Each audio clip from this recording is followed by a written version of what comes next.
Shalom saudara terkasih dalam Tuhan. Bahagia sekali bisa berjumpa kembali dengan saudara melalui program Renungan Harian Channel 5M.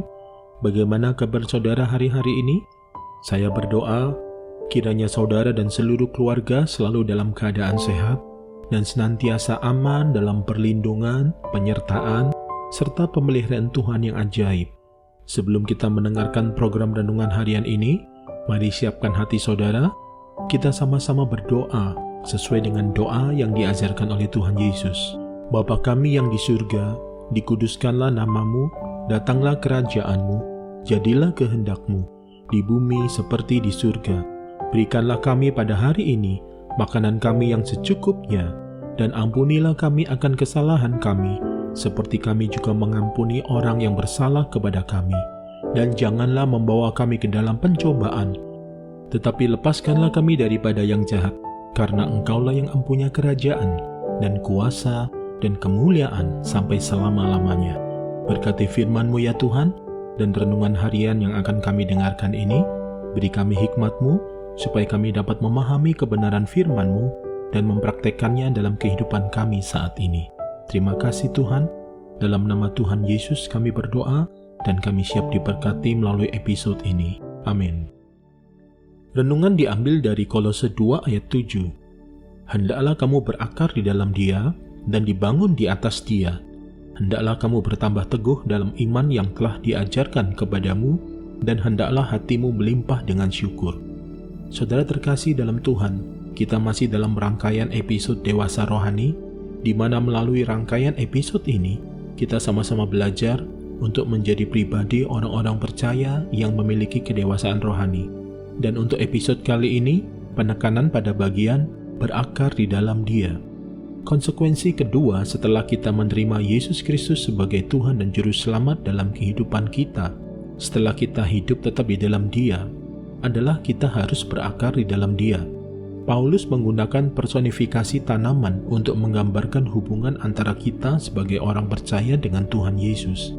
Lembah Kolose sendiri merupakan daerah yang cukup hijau jika dibandingkan dengan daerah sekelilingnya, yang merupakan bukit-bukit kering, berbatu, dan tidak ada tanamannya. Dengan mudah seseorang bisa membandingkan antara pohon hijau yang berakar kuat yang merambat ke tanah yang subur, dengan pohon yang tertanam di celah-celah bukit batu yang tidak subur. Tanaman yang tidak berakar di dalam wadah yang subur akan mudah kering dan mati bila diserang oleh terik musim kemarau. Sedangkan tanaman yang berakar kuat di dalam wadah yang baik akan subur, berdaun, dan berbuah. Demikianlah gambaran hidup jemaat apabila mereka berakar di dalam Yesus. Akar pohon yang tertanam adalah sumber kekuatan. Apabila taufan menyerang, maka akar yang kuat akan membuat pohon tetap kokoh. Akar pohon merupakan bagian yang penting dari tanaman, karena berfungsi untuk mencari dan menyalurkan makanan. Bila akar tertanam di wadah yang subur, maka pohon akan bertumbuh dengan baik. Akar selalu bertumbuh, merambat, dan menjalar mencari sumber-sumber air dan makanan yang diperlukan di dalam tanah. Tanah yang baik dan subur akan membuat akar semakin berfungsi, sehingga pohon akan semakin kokoh dan tumbuh dengan subur. Saudaraku terkasih dalam Tuhan, kita adalah tanaman yang berakar di dalam suatu wadah, di mana wadah yang dimaksud adalah Tuhan Yesus. Kita harus berakar di dalam Yesus. Berakar di dalam Yesus membuat hidup kita akan kokoh berdiri, tegak, berdaun, dan berbuah lebat seperti pohon yang subur. Berakar di dalam Yesus akan membuat hidup kita mendapatkan nutrisi yang baik, yaitu firman Allah sebagai sumber kehidupan. Berakar di dalam Yesus bukan berarti bahwa cuaca ekstrim tidak akan menyerang pohon kehidupan kita. Namun satu hal yang pasti, bahwa kehidupan yang berakar di dalam Yesus akan menjadikan hidup kita tetap dapat bertahan di tengah badai dan gelombang pencobaan dan keadaan dunia yang menyerang kita. Kondisi lingkungan yang ekstrim mungkin saja terjadi. Berbagai macam persoalan dalam kehidupan mungkin tidak akan berhenti menyerang kita. Namun karena kita berakar di dalam wadah subur dan kuat, yaitu Yesus Kristus, maka hidup kita akan tetap kokoh dan teguh. Badai, banjir, panas terik, dan kondisi cuaca ekstrim akan berlalu, tetapi pohon kehidupan kita yang berakar di dalam Yesus akan tetap tegak dan tetap hidup. Saudara terkasih dalam Tuhan, setelah menerima Yesus Kristus sebagai Tuhan dan Juru Selamat, maka kita harus semakin kuat berakar di dalam Dia. Kita harus semakin tertanam, merambat, dan menjalar di dalam Dia, agar kita semakin kuat, subur, dan menghasilkan buah-buah yang baik di dalam kehidupan kita. Kita juga semakin kokoh dan tidak mudah goyah, meskipun diterpa berbagai persoalan hidup kita.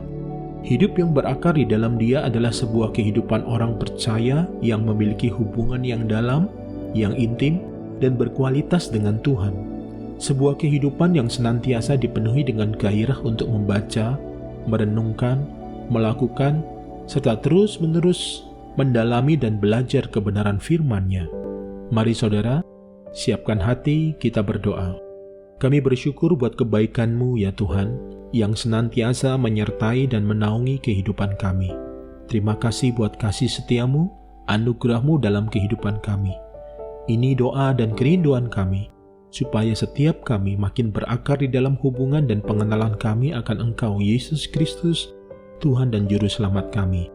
Dan setiap kami memiliki kehidupan rohani yang kokoh, kuat, tumbuh dengan subur, serta tetap dapat bertahan di tengah badai, gelombang pencobaan, dan keadaan dunia saat ini. Terima kasih Tuhan. Hamba berdoa buat setiap pendengar episode ini, apapun masalah yang sedang mereka hadapi, baik dalam hal kesehatan, pekerjaan, usaha, keuangan, hubungan dalam rumah tangga, tidak jadi penghalang dalam pertumbuhan rohani mereka. Setiap mereka terus berakar di dalam Tuhan, dan semakin kuat karena mendapatkan nutrisi rohani yang baik, sehingga mampu menghasilkan buah-buah yang baik di dalam kehidupan mereka. Juga semakin kokoh dan tidak mudah goyah, meskipun diterpa berbagai persoalan hidup. Terima kasih Tuhan. Mari saudara-saudara terkasih dalam Tuhan, siapkan hati saudara untuk terima berkat dari Tuhan. Sempurnakan episode renungan harian ini melalui berkat-Mu ya Tuhan.